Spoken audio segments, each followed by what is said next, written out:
everyone, welcome back with me Risa Kristia Febrianti. Today we are going to learn about a tourism place. Have you ever going to a tourism place? Yes, absolutely.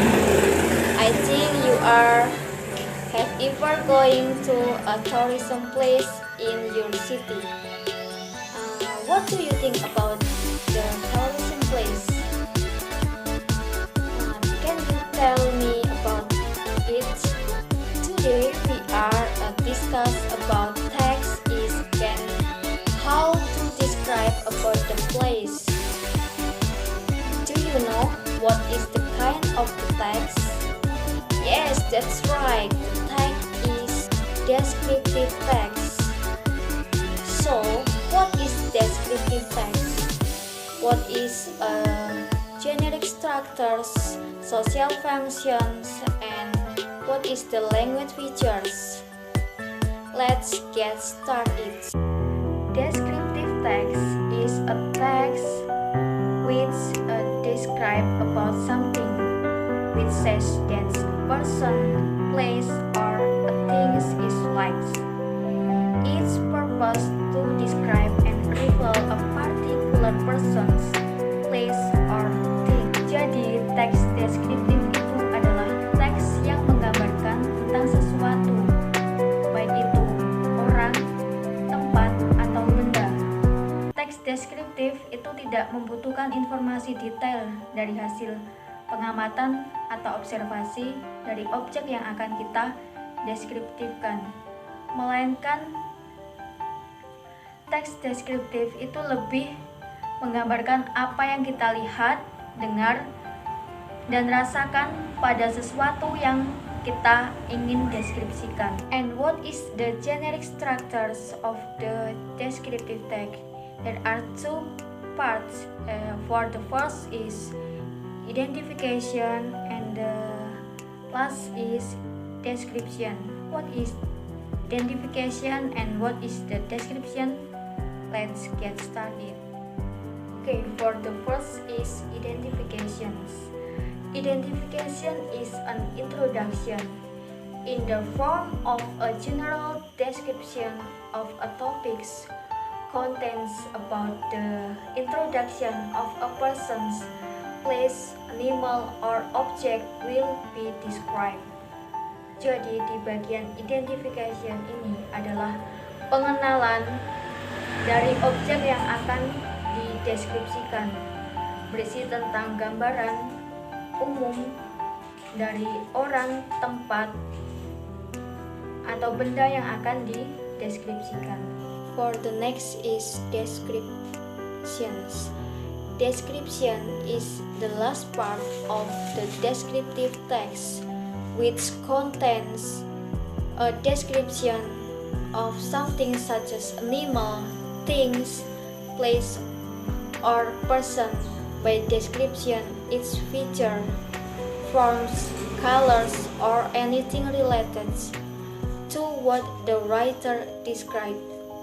Jadi, di bagian description ini adalah bagian terakhir dari teks deskriptif, yang mana berisi gambaran umum dari sesuatu yang kita deskripsikan seperti orang, tempat, atau benda, dengan menggambarkan dari bentuk, warna, atau apapun yang berhubungan dari objek yang akan kita deskripsikan.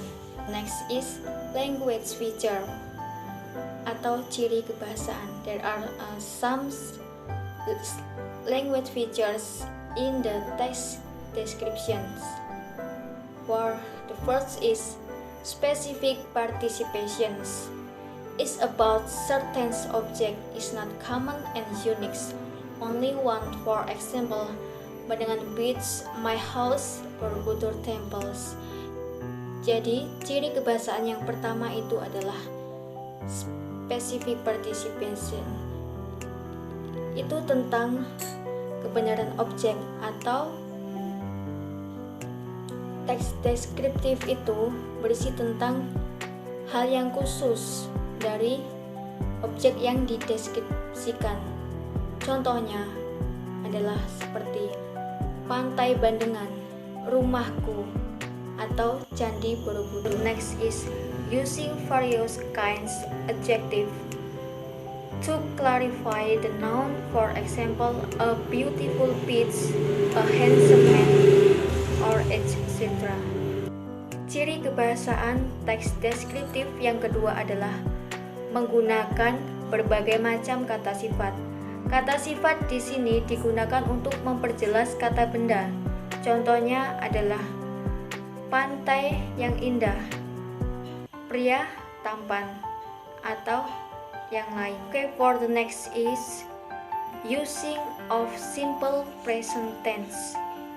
The sentence patterns used is simple present because it tells the fact of the objects described. For example, Borobudur Temple is located in Yogyakarta.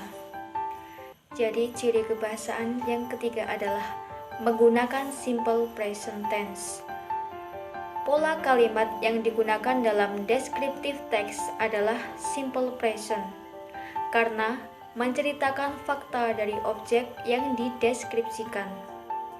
Contohnya, Candi Borobudur terletak di Yogyakarta. Okay, for the next is using action verbs.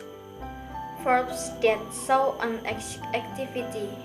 For example, run, sleep, walk, cut, etc. Jadi ciri kebahasaan yang keempat adalah menggunakan kata kerja tindakan.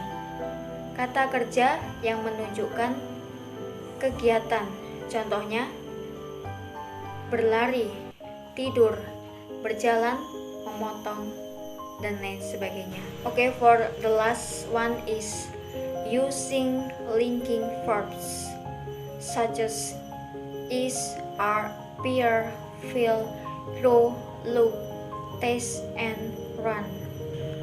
Okay, for the next is social functions. For the first, to give information about a particular entity by describing its features, historical and special characteristics. The second is to give information about things by describing physical attributes, behaviorism, or uses. Fungsi sosial dari teks deskriptif itu yang pertama adalah memberikan informasi tentang sesuatu dengan menggambarkan fitur sejarah dan karakteristik khusus. Yang kedua adalah memberikan informasi tentang sesuatu yang mendeskripsikan hal fisik dan lain sebagainya. Okay, thank you. That's all of our material today. Maybe our material today about the descriptive text will be benefit for us. Thank you.